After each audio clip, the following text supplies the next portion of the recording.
बेदर्दां दी इस दुनिया विच कोई नहीं महरम दिल दा। ओ छट किस्मत दा रोना भुले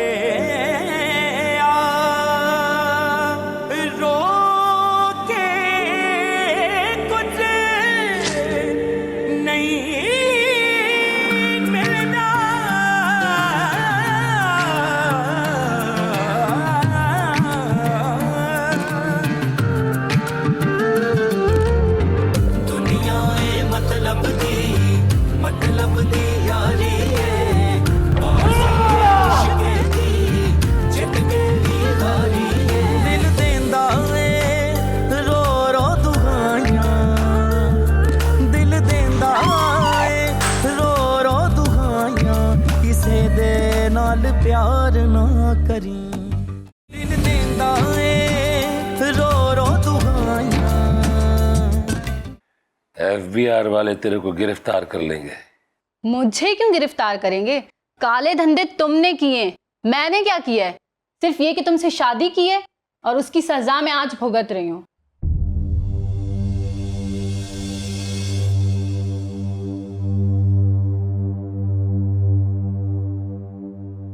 बहुत बड़ी गलती हो गई मेरे से।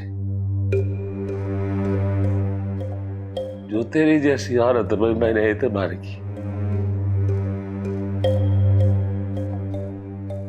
मैंने अपनी महरूब को धोखा दिया। वो महरूब जिसने एक जर्रे से आफताब बनाया मेरे को, मुझे पर से शादी की।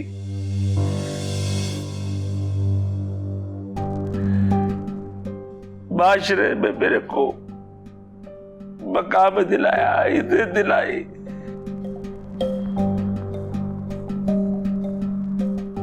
और आज तूने मेरे को धुतकार दिया। मैंने उस इरफान शेख से शादी की थी जो एक ताकतवर इंसान था, जिसके एक इशारे पर बड़े बड़े सरमायाकार अपने पैसे लगाने के लिए तैयार हो जाते थे। मट्टी को भी हाथ लगाए तो वो सोना बन जाए।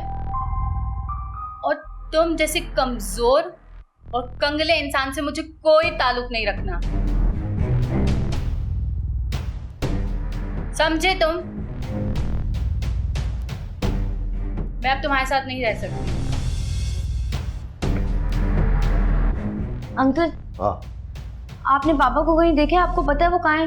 मैंने पूरा घर देख लिया, मुझे वो कहीं पे भी नहीं मिल रहे, पता नहीं कहाँ चले गए। कहाँ जा सकता है? घर में ही होगा, अच्छी तरीके से देखो, मिल जाएगा। नहीं अंकल, वो घर पर कहीं भी नहीं है। मैंने उनका रूम भी देख लिया ना, वो है ना ही उनकी बीवी। पता नहीं वो कहाँ चले गए। आपसे कुछ कहा था उन्होंने? इन हालात में तो उसको घर से बाहर निकलना खतरे से खाली नहीं है। हो सकता है कि वॉक पे निकल गए हो दोनों, जबकि मैंने मना भी किया था उसको कि नहीं जाना।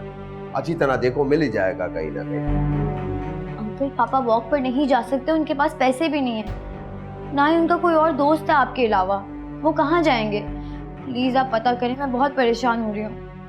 हाँ, मालूम करता हूँ। तुम एक एक कमरे में जाके देखो, ऊपर देखो, नीचे देखो, मिल जाएगा बेटा। नहीं तो मैं कहीं ना कहीं से मालूम करता हूँ। ठीक है, करता हूँ, मैं करता हूँ।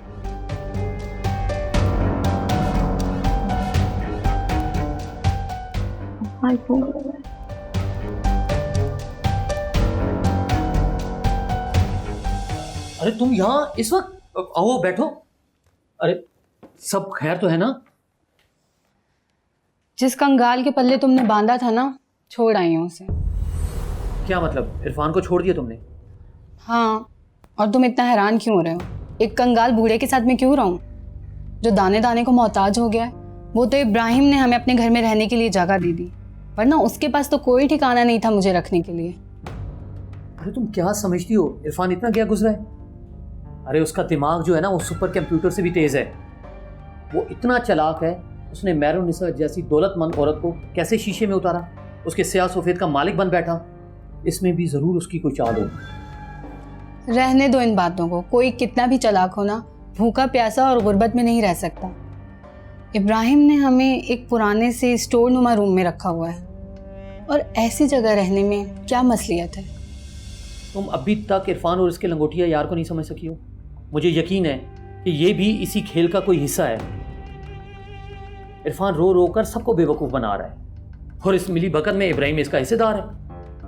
ये सब इनकी ड्रामाबाजी हैं, और तुम इस खेल से बाहर निकलना चाहती हो जबकि सब ठीक जा रहा है। मुझे तुम्हारी कोई भी बात समझ में नहीं आ रही है। मैं इन चालाकियों से उकता गई हूँ। इरफान से ताल्लुकात बनाने में तुम्हें क्या नुकसान हुआ? उसने तुम्हें फ्लैट दे दिया, जेवरात दे दिए, जो कुछ हुआ वो तुम्हें दे चुका। अरे तुम तो सरासर फायदे में हो, और तुम क्या समझिए तुम मेरे पास आ जाओगी वापस? मुझसे तुम्हें कुछ नहीं मिलेगा, फिर 2-2 रुपए लोगों से भीख मांगती रहोगी। अब मैं क्या करूं? मैं तो उसे बहुत बेइज्जत करके आ गई हूँ। अरे मेरी जान, वापस जाओ, माफ़ी मांग लो उसे। इस वक्त तो उसे सहारे की ज़रूरत है। और मेरी बात सुनो, तुम्हें पता है उसकी हमें बहुत ज़रूरत है। अभी तो हमारा प्लान बाकी है, ऐसे तो सारा खेल खराब हो जाएगा। मेरी बात मानो, तुम चली जाओ उसे, माफ़ी मांग लो, कुछ नहीं होगा, सब सेट हो जाएगा। उर्फी, और ये खाना पड़ा है, खाना ले ले अपना।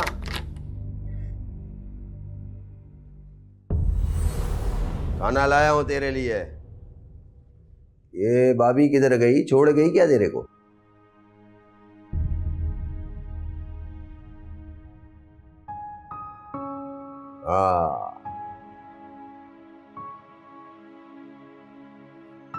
हर कोई इब्राहिम नहीं होता जो तेरा साथ निभाए। अब जाने वाले का क्या गम करना। ठीक कह रहा है इब्राहिम, वो सिर्फ मेरे अच्छे वक्तों की साथी थी। अरे जब आज मेरे ऊपर थोड़ा सा बुरा वक्त आया है तो अपना रंग, अपनी औकात दिखा के चली गई।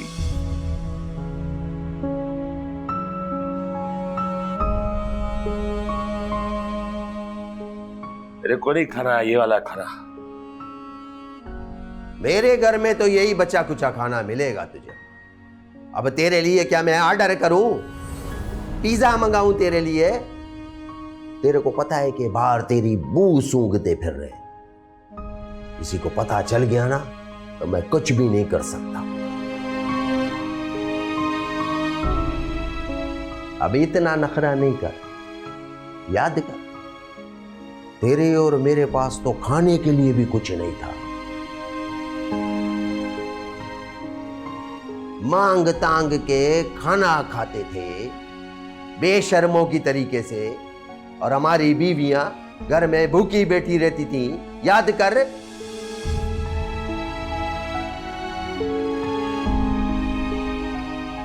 अरे वो माजी था, भूल चुका हूं मैं अपना माजी। लेकिन तेरे को मैं एक एक बात याद कराऊंगा, एक एक चीज याद कराऊंगा तेरे को मैं। भूल गया वो सब कुछ?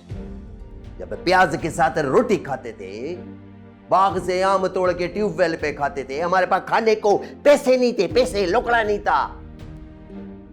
तेरे को नहीं भूलने दूंगा वो सब कुछ नहीं। अभी नखरा नहीं था, खाना खा ले जा, ये खाना नहीं खाना है मेरे को। ठीक है, जैसी तेरी मर्जी।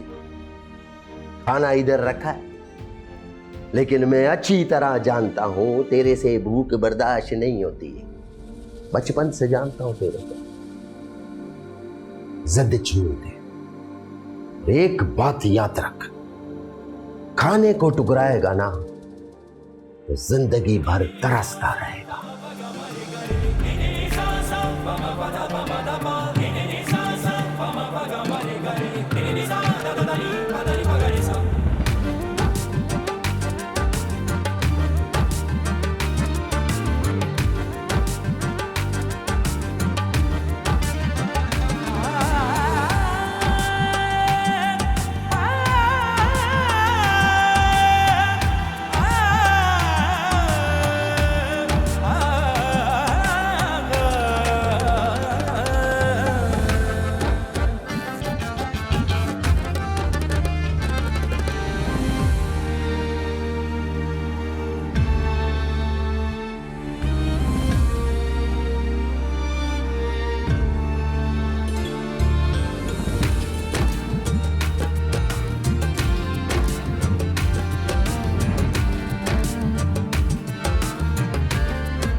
तुम्हें मरी प्रोजेक्ट शुरू कर देना चाहिए।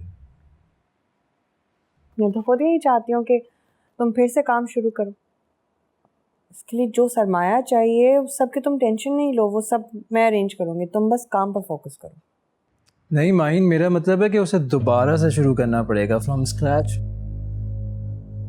कोई बात नहीं, गवर्नमेंट ऑफिसेज में जाओ, बताओ कि तुम नया प्रोजेक्ट शुरू कर रहे हो और जो भी बैकअप सपोर्ट चाहिए होगी इसके लिए तुम बिल्कुल बेफिक्र हो जाओ। काश तुमने मलिया और इरफान अंकल को घर से नहीं निकाला होता।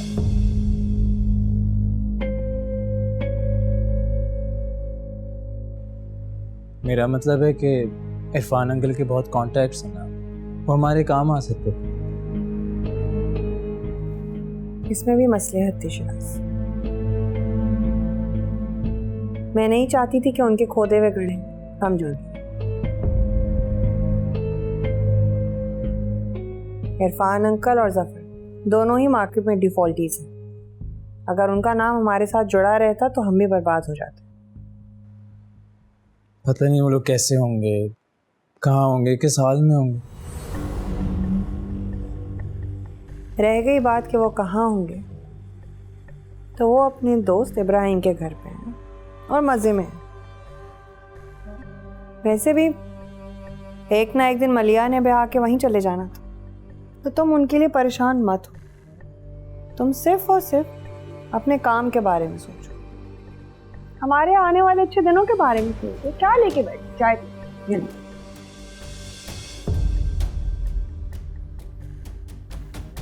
Raj, let's start working.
तुम तो मेरे को छोड़ के चली गई थी, अब यहाँ क्या लेने आई हो? आप क्या समझे थे इरफान कि मैं आपको इतनी आसानी से छोड़कर चली जाऊंगी?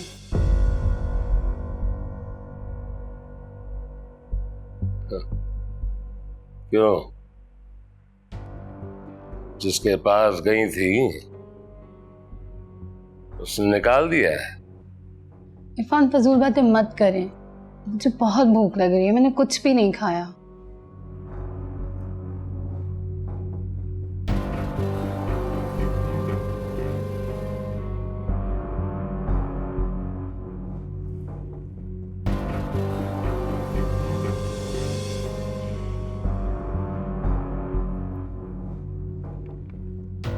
ये खाना, ये कैसा खाना है?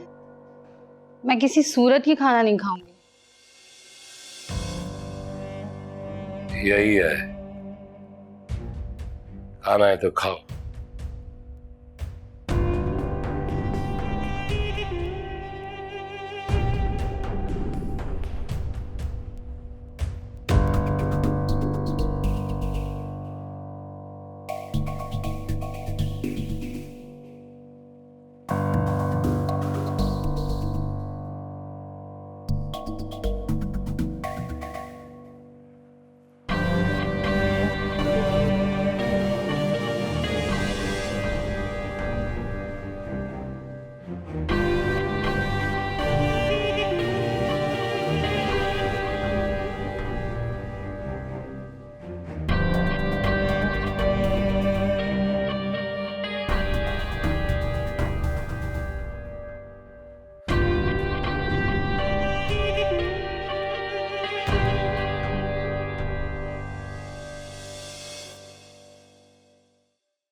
जफर, मुझे आपसे कुछ बात करनी है। हाँ बोलो, क्या बात करनी है?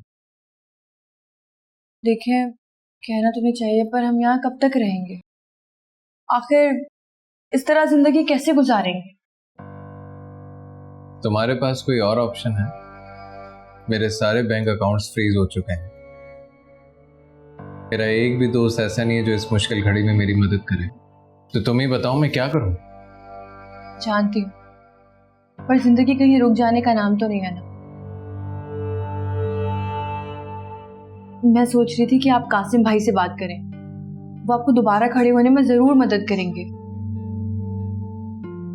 तुम्हारा वो कासिम भाई, वो खुद गुलशेर खान का गुलाम है। वो क्या मेरी मदद करेगा? और वो गुलशेर, उसका ऑलरेडी मेरे ऊपर बहुत कर्जा है जो मैं उतार नहीं सका। और वो क्यों देगा मुझे पैसे?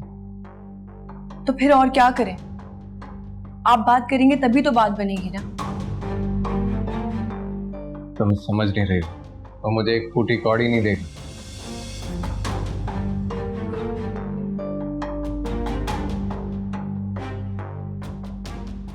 कासिम भाई गुलशेर खान के लिए बहुत खास है, और अगर मैं उनसे कहूंगी तो वो जरूर करेंगे बात उनसे।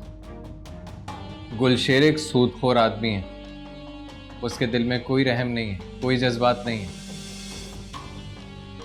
ठीक है, लेकिन अगर तुम्हें फिर भी लगता है कि तुम्हें कासिम से बात करनी चाहिए तो ठीक है, अपने दिल की तसल्ली के लिए बात करके देखो।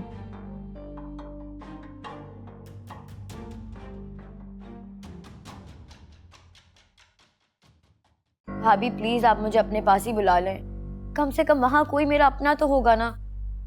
मलिहा, लेकिन मैं तुम्हें यहाँ नहीं बुला सकती, ये जगह तुम्हारे लिए मुनासिब नहीं है।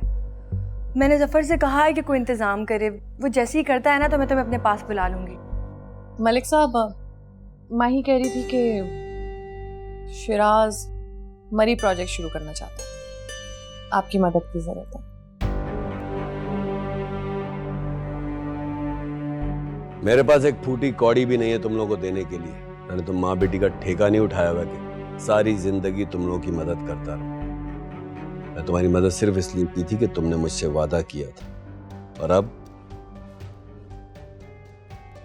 वो वादा पूरा करने का वक्त आ गया है। उसके बहुत एहसानात हैं हम पे, तमीज से रहा करो मलिक के सामने। अपने एहसानात की कीमत वसूल करना बहुत अच्छी तरह से जानता है। ये बात आपसे बेहतर कौन जानता है अम्मी? दिन देंदा ए